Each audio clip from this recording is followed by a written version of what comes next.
नमस्कार मित्रों। आज हम बात करेंगे, एक महत्वपूर्ण प्रश्न था कि, और ये मैंने भी बहुत बार सुना है, जितने भी सनातनी हिंदू लोग हैं वो कहते हैं कि हम लोग इतना ज्योतिष करते हैं या पंडितों के पास जाते हैं, जन्म पत्रियां मिलवाते हैं, तब जाके शादियां होती हैं, या ये करते हैं, उसके बाद भी वो जन्म पत्रियों में गुण मिलने के बाद भी उनकी लड़ाई झगड़े ख़त्म नहीं होते, और 50 तरह की रिचुअल करते हैं। और लेकिन सिख लोग कुछ भी नहीं करते।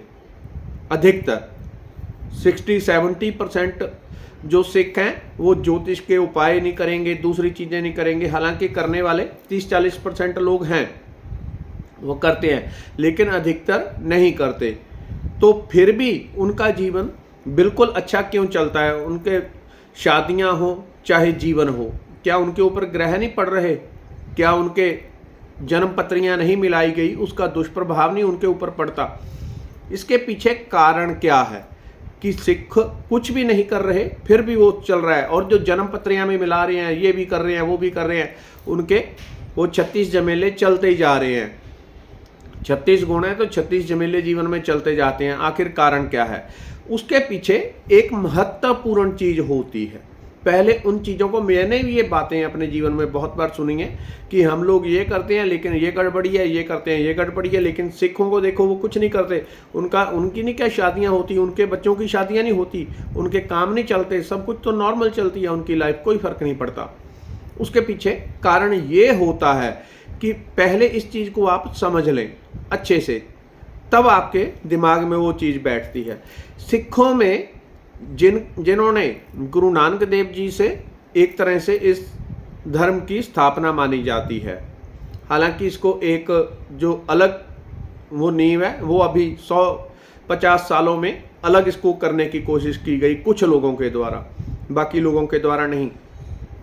लेकिन जिन्होंने गुरु नानक देव अब कौन है? वो एक तरह के वो परम पुरुष हैं जो इस लोक और परलोक और संपूर्ण लोकों की, जिनको ज्ञान है, जिनकी जीवा से वही निकलता है जो परम सत्य है, जिनके अंदर भक्ति भी पूर्ण है और ज्ञान भी पूर्ण है, जिनको एक मिट्टी के कण के अंदर सूक्ष्म से सूक्ष्म कण के अंदर क्या है और बड़े से बड़े ग्रह नक्षत्र में क्या है, उसका क्या तोड़ है, जिनको सब कुछ पता है। तो वो महापुरुष थे।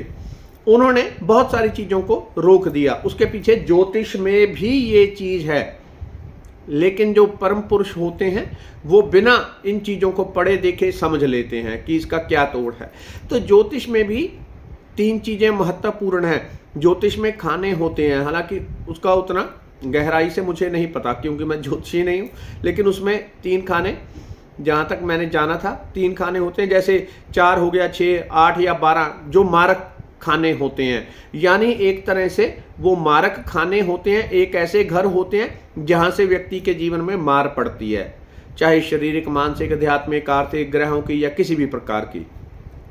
और सल्यूशन भी वही होता है, क्योंकि जहां समस्या होती है सल्यूशन भी वही होता है। जहां ताला होता है चाबी बिल्कुल उसके उल्टी साइड होती है और कहीं नहीं होती, वहीं पे होती है। हमेशा आपको सल्यूशन वही मिलेगा जहां पे समस्या है, अगर आप ध्यान से खोज पाएंगे।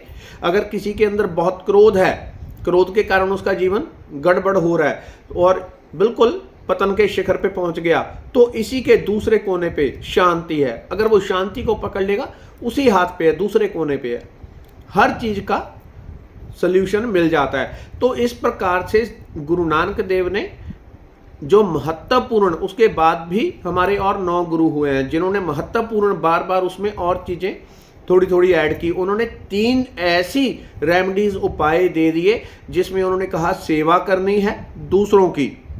कैसी? कोई स्वार्थ मेरा ये हो जाए, वो हो जाए, सेवा करने से मेरा ग्रह नक्षत्र ठीक हो जाए, ये हो जाए, बिल्कुल नहीं। सिर्फ सेवा करनी है, हर घट में राम, उस परमात्मा को देख के सिमरन करना है, नाम जप। ये दूसरे जो मार्ग स्थान है उसका उपाय। तीसरे मार्ग स्थान का उपाय उन्होंने दान दे दिया।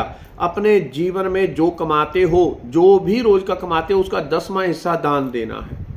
और ये 3 ही ज्योतिष में जैसे अलग अलग घर होते हैं, तो 3 एक तरह से वो बैलेंसिंग के लिए गड्ढे होते हैं जहां से व्यक्ति को मार पड़ती है। और तीनों अगर व्यक्ति इन कर्मों को करता है, सेवा, सिमरन और नाम जप, अगर इन 3 चीज़ों को करता है तो उसका पूरी लाइफ इन्हीं 3 खड्डों से बैलेंस होगी। अगर वो 3 कर्म करता है, उसको कोई ग्रह नक्षत्र और किसी भी चीज़ की जितने भी उपाय कर लो, रत्ती भर जरूरत नहीं है, वो आंखें बंद करके जो करता जाएगा वो होता जाएगा, जो भी करता जाएगा होता जाएगा। और अगर कोई कहे कि मैं सिख हूं, मैं नहीं ये मानता, मैं नहीं करता, और वो नाम जाप भी ना करे, सेवा भी ना करे, और 10वां हिस्सा जीवन में जो कमाई कर रहा है उसका दान भी ना करे, तो फिर वो कितना भी सर पे चाहे 50 फीट की पगड़ी बांध ले, उसको कोई फर्क नहीं पड़ेगा, उसको मार पड़नी ही पड़नी है।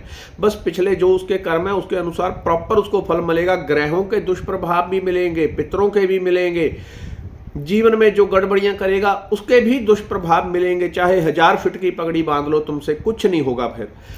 तो उसके लिए गुरुओं ने 3 उपाय पहले दे दिए थे।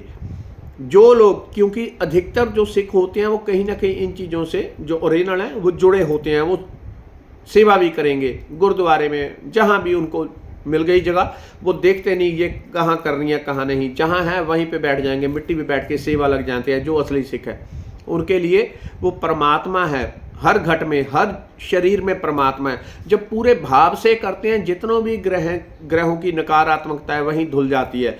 जैसे किसी का बहुत राहु केतु बहुत खराब होते हैं, तो उसके लिए एक उपाय होता है कि आप जहाँ पे मंदिरों में या इस प्रकार के धार्मिक स्थानों पे लोगों के जूते चप्पल रखे होते हैं, वहाँ जाओ, अपना कपड़ा निकाल के उससे सब उसको साफ करके रखो।